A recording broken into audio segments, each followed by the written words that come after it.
Timeline, 5000 ans d'histoire, Richard Fremder. Bonjour à tous. 10 heures. 10 heures, c'est le total d'émissions sur l'Égypte. Vous avez été, pour ceux qui ont aimé évidemment, gâtés. J'ai reçu des messages de remerciements, faut le savoir, mais aussi pas mal de reproches aussi, me reprochant notamment une chose, c'est de ne pas avoir parlé d'un sujet qui vous a touché, visiblement, en tout cas ceux qui m'ont reproché ces petites choses. Alors gentiment toujours, c'est vrai que j'ai de la chance. Quid des Hébreux en Égypte? Et Moïse? Et les 10 commandements? Les 10 commandements. Voilà 3 mots qui nous transportent à nouveau dans des temps lointains, mystérieux et captivants. Alors tout de suite, on a des images qui nous viennent en tête, des images célèbres bien sûr, combien de peintres, de sculpteurs et plus tard de cinéastes, parmi lesquels bien entendu Cécile B2000, qui ont représenté les Hébreux, peuple innocent et pacifique, asservi par un pharaon forcément cruel et tyrannique, assoiffé de puissance et de gloire.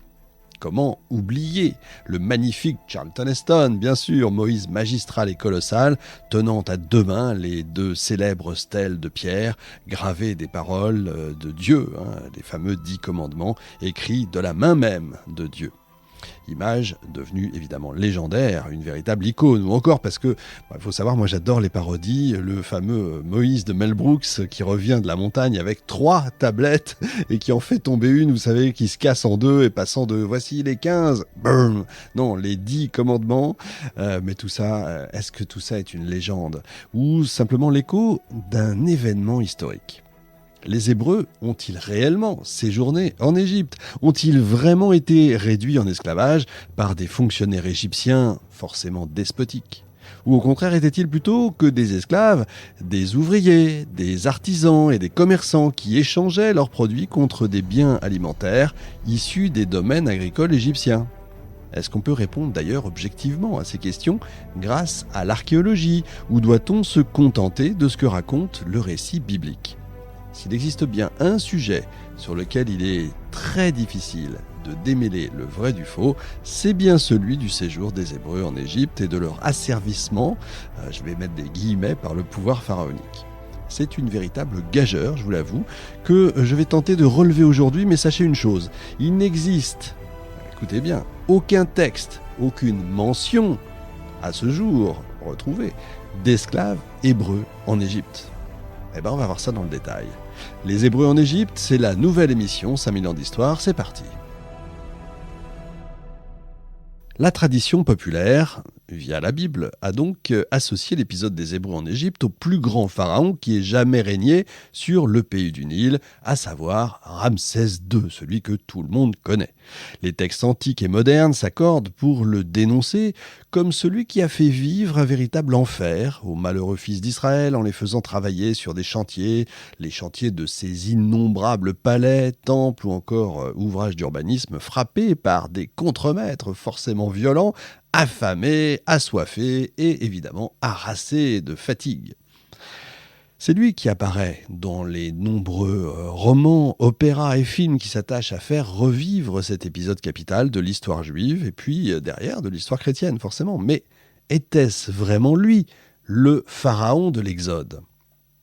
Étrangement, c'est pas sous son règne qu'on trouve la première mention des fils d'Israël, mais sous celui de son fils, le pharaon Meremptah.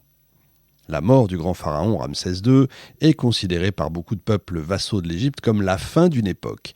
Chaque changement de règne, d'ailleurs, il faut le savoir, est propice à un soulèvement parce que le pouvoir du nouveau souverain n'est pas encore bien assuré. Alors là, je vous renvoie à nos 10 heures d'émission. Or, malgré la nombreuse descendance de Ramsès II qui aurait pu favoriser les luttes pour sa succession, la passation de pouvoir semble se dérouler cette fois de façon pacifique. C'est le 13e fils de Ramsès II, Meremptah, qui monte sur le trône. Il a déjà, je vous l'avais dit, une 60aine d'années. Avant de devenir roi, il a été général, puis général en chef. Cette expérience militaire est aussitôt mise à l'épreuve. Dès la 2e année de son règne, Canaan se révolte contre le joug égyptien. Le nouveau pharaon lance aussitôt ses armées à l'assaut du Proche-Orient. C'est comme ça que ça se passe à cette époque-là, pour rétablir l'ordre dans la région. L'armée égyptienne est préparée à cette révolte et les opérations militaires menées par un homme d'expérience sont évidemment couronnées de succès. Le pays de Canaan est un point stratégique, capital pour l'Égypte. Il lui procure le bois d'œuvre destiné à la construction de grands monuments et des bateaux, des céréales en grande quantité, de l'huile, du vin, du bétail, de la main-d'œuvre peu onéreuse, et puis des mercenaires. Les marchandises empruntent la voie maritime ou la grande voie côtière qui longe la côte de la Palestine. La révolte de Canaan met donc en péril un commerce prospère et, je dirais même, l'édifice diplomatique lui-même. Les pharaons de la 19e dynastie ont renforcé la présence militaire égyptienne accrue dans la région durant la 19e dynastie, tout en accentuant l'égyptianisation, si je puis dire, des élites et en multipliant les temples dédiés à des divinités égyptiennes, notamment à Timna et à Gaza. Les troupes sont éparpillées donc dans tout le pays, dans les forteresses, les postes frontières et les villes principales, constituant une formidable même force de frappe mobile. La campagne militaire conduite par Meremptah est décrite dans la dernière partie d'un texte inscrit sur une stèle, dite stèle d'Israël, retrouvée dans le temple funéraire du roi à Thèbes, ainsi que dans une série de reliefs de la partie extérieure du mur ouest, de la cour, de la cachette du temple de Karnak. Vous savez qu'on est toujours très précis dans ces émissions. 3 villes cananéennes sont nommées, on a Ascalon, Gézer et Yénoam. Ascalon et Gézer sont situées sur la route qui vient d'Égypte. Le voyageur ou le marchand égyptien qui souhaite traverser la terre de Canaan est obligé de passer par ces 2 villes. Gézer est un carrefour d'où partent les pistes qui traversent les monts de Judée. Il constitue en plus les verrous stratégiques qui ferment l'accès à la plaine côtière. Quant à Yénoam, elle se trouve plus au nord, à quelques kilomètres au sud-ouest du lac Tibériade. En février 1896, alors qu'il est en train d'effectuer des fouilles sur la rive ouest du Nil, sur le site de Thèbes, l'égyptologue William Flinders Petrie tombe sur une extraordinaire stèle en granit noir qui chante justement les victoires de Meremptah. Il passe un après-midi entier à recopier les inscriptions qui courent sur la surface de la pierre. Sa traduction semble plutôt facile, pourtant il bute sur un mot étrange qu'il ne connaît pas. Isirar. Isirar ? Alors il réfléchit, mais c'est bien sûr, c'est Israël. Ces paroles qu'il est en train de traduire, ce sont celles de Meremptah en personne. Il proclame « Canaan a été razzié de la pire manière, Ascalon a été enlevé, Gézer a été vaincu, Yénoam est comme si elle n'avait pas existé, Israël est dévasté, sa semence n'existe plus. » Il sent que cette stèle sera la plus connue dans le monde que tout ce qui a été trouvé et tout ce que j'ai trouvé par ailleurs. C'est ce qu'il écrit d'ailleurs, et il a raison. Cette fin du 19e siècle est marquée par la montée d'un profond scepticisme à cette époque-là, surtout dans les milieux protestants fondamentalistes. On n'hésite plus, en fait, à remettre en question toute l'histoire sainte. La société s'entre-déchire pour savoir si tout ce qui est écrit dans la Bible est le rapport d'événements ayant vraiment eu lieu ou s'il s'agit en fait d'un recueil de fables et de contes anciens. Tous les regards se posent alors sur l'archéologie biblique, qui est encore balbutiante évidemment à cette époque-là, et ils attendent de voir si elle est en mesure de confirmer ou d'infirmer les épisodes bibliques ou au contraire donc de les rejeter. La découverte de Petrie revêt donc une importance historique, vous comprenez bien, capitale même. Pour la première fois, des fouilles archéologiques mettent au jour un document non hébraïque qui mentionne le nom Israël.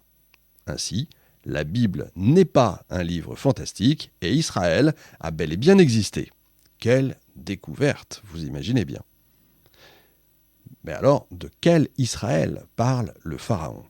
D'une nation unifiée ou d'un peuple ? L'analyse approfondie du texte suggère qu'il s'agit plutôt d'un groupe de semi-nomades contrôlant le nord des zones montagneuses qui dominent la plaine côtière.